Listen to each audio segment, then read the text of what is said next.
সুন্নাহ ইত্তেবাউ সুন্নাহ, সুন্নতের ইত্তেবা, সুন্নতের অনুসরণ। ইবাদত তো এমনিই কম, আমরা ইবাদত করি সামান্য, পুঁজি এমনিই কম। টাকা আছে ধরেন 100 টাকা, 100 টাকা লই বাজারে গেছেন, এখন আপনার মনে চাচ্ছে যে বাজারে এটাও কিনবেন, এটাও কিনবেন, এটাও কিনবেন, অনেক কিছু কিনবেন, কিন্তু টাকা আছে পকেটে 100। এখন সব যদি কিনতে যান টাকা লাগবে 1000। তখন আপনাকে চিন্তা করতে হবে যে 100 টাকা আছে, এই 100 টাকা দিয়ে কেমনে আমার এক বাজার চলবে। ন্যূনতম কি কি জিনিস না কিনলেই নয়, এই জিনিসগুলো আমি কেনার চেষ্টা করি।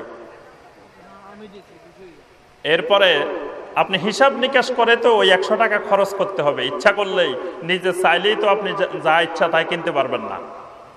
তাহলে আমাদের আমলে হলেও এমনি সামান্য অল্প আমল, এই আমলেই যদি বরবাদ হয়ে যায়, এই আমলেই যদি আল্লাহ সুবহানাহু ওয়া তাআলার কাছে কবুল না হয়, তাহলে আপনার আমার যা করলাম জীবনে সব বৃথা, সব শেষ। আল্লাহ সুবহানাহু ওয়া তাআলার কাছে আমল কবুল হওয়ার জন্য কিছু শর্ত আছে। 1 নম্বর শর্ত হলো ইখলাস। যেই ইবাদতটি আমি করব সেটি ইখলাসের সাথে, খুলুসিয়তের সাথে ইবাদতটা করতে হবে। ইবাদতটা আমি করব কার জন্য? শুধুমাত্র আল্লাহ সুবহানাহু ওয়া তাআলার জন্য, শুধুমাত্র। এর পিছনে আর কোনো লক্ষ্য উদ্দেশ্য থাকা যাবে না।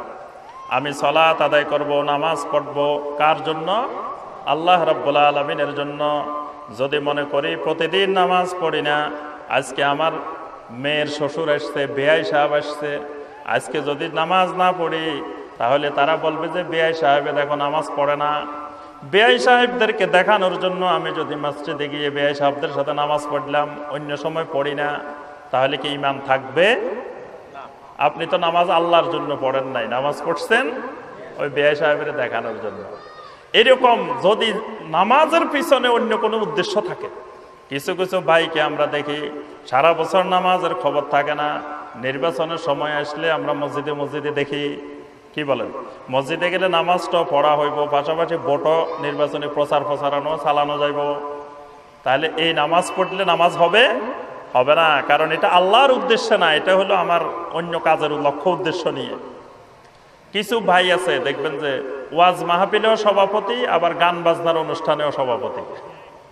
একই মানুষ ওয়াজ মাহফিলেও সভাপতিত্ব করতেছেন, আবার গান বাজনার যেখানে অসংখ্য মানুষ উলঙ্গ হয়ে নাচতেছে, লাফাইতেছে, শিল্পীরা গান গাইতেছে। আমাদের দেশে ওই যে দেখবেন কিছুদিন পর পর আর্মি স্টেডিয়ামে বিভিন্ন জায়গায় জায়গায় এরকম ইন্ডিয়া থেকে বড় বড় নামি দামি মহিলারা আসে আর নাচানাচি করে।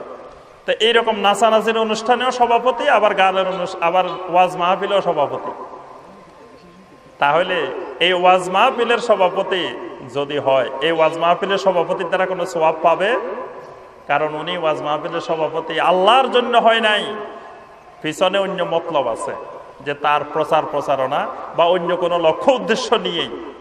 রমজান মাস যখন আসে, যাকাত দেওয়ার হিড়িক পড়ে যায় গ্রামে গ্রামে, একেবারে পচা কাপড়, 200 টাকা দামের কাপড়, 150 টাকা দামের কাপড়, পচা কাপড়। ঢাকা শহরে দোকানে দোকানে লেখা থাকে এই দোকানে যাকাতের কাপড় পাওয়া যায়, এই দোকানে যাকাতের কাপড় পাওয়া যায়। তার অর্থ হলো এটা আলাদা বৈশিষ্ট্যের কাপড়, মানে এটা সাধারণ মানুষ পরে না, এইরকম কাপড়, ওই যাকাতের কাপড় পাওয়া যায়।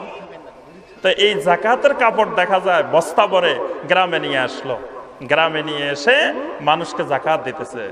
আর সবাই মনে করতেছে যে অমুক চৌধুরী সাহেব, ভুঁইয়া সাহেব আজকে যাকাত দিতেছে। আসলে তো যাকাত মূল উদ্দেশ্য না। মূল উদ্দেশ্য হইল আমাদের দেশে ওই যখন আমের সিজন আসে, আম যে সময় পাকে, আমও পাকে, একসাথে ধানও আসে, ইরি ধানও আসে। তো একজনে আম খাওয়ার সময় পাচ্ছে না, আম খাওয়াও দরকার, ধানও শুকানো দরকার, এখন সময় পায় না। তো দেখা যাচ্ছে যে একসাথে 2 কাজ করতে হবে, আমও খাইতে হবে, ধানও শুকাইতে হবে।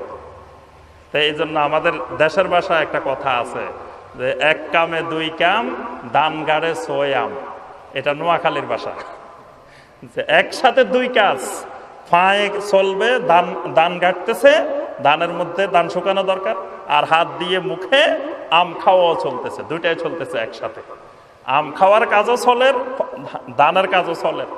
তো এখান থেকে জাকাত দেওয়ার কাজও চলতেছে, পাশাপাশি আমার সামনে ইউনিয়ন পরিষদ নির্বাচন আসতেছে, সামনে আমার উপজেলা নির্বাচন আসতেছে, পৌরসভা নির্বাচন আসতেছে, আমার নির্বাচনী প্রচারণাটাও হয়ে গেল।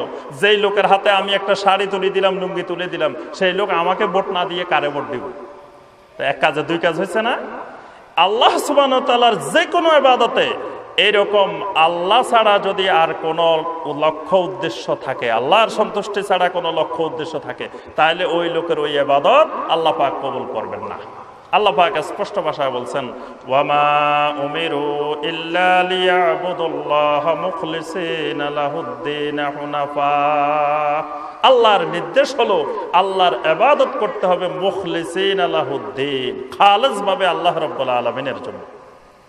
দুই নম্বরে যে বিষয়টি খেয়াল রাখতে হবে, আমার প্রত্যেকটি আমল, প্রত্যেকটি কাজ হতে হবে আল্লাহ রাসূল সাল্লাল্লাহু আলাইহি ওয়াসাল্লামের সুন্নতের আলোকে।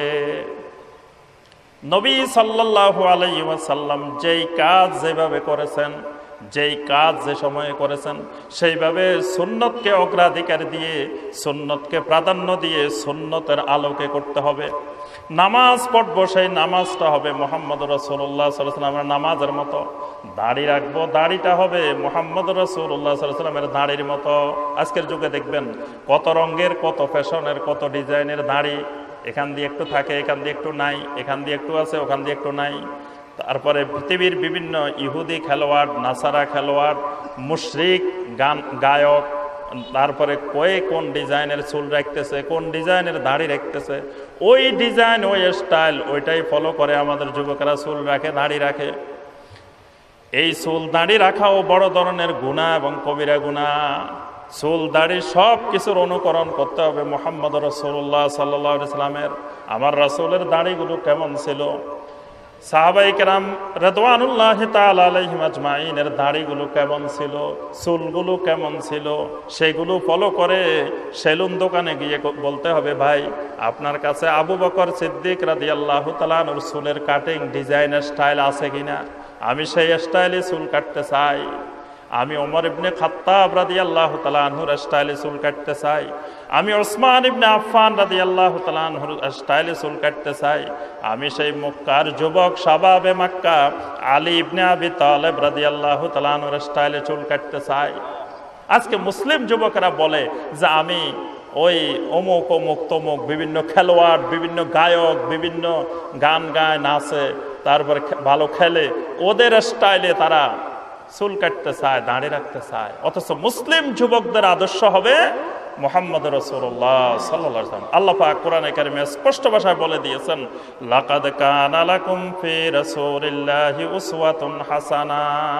যুবকদের জন্য উসওয়ায়ে হাসানা, শিশু কিশোরের জন্য উসওয়ায়ে হাসানা, বৃদ্ধদের জন্য উসওয়ায়ে হাসানা, গরিবের জন্য উসওয়ায়ে হাসানা, ধনীর জন্য উসওয়ায়ে হাসানা, দুনিয়ার সকল মাখলুকাতের জন্য উসওয়ায়ে হাসানা মুহাম্মদ রাসূলুল্লাহ সাল্লাল্লাহু আলাইহি ওয়াসাল্লাম।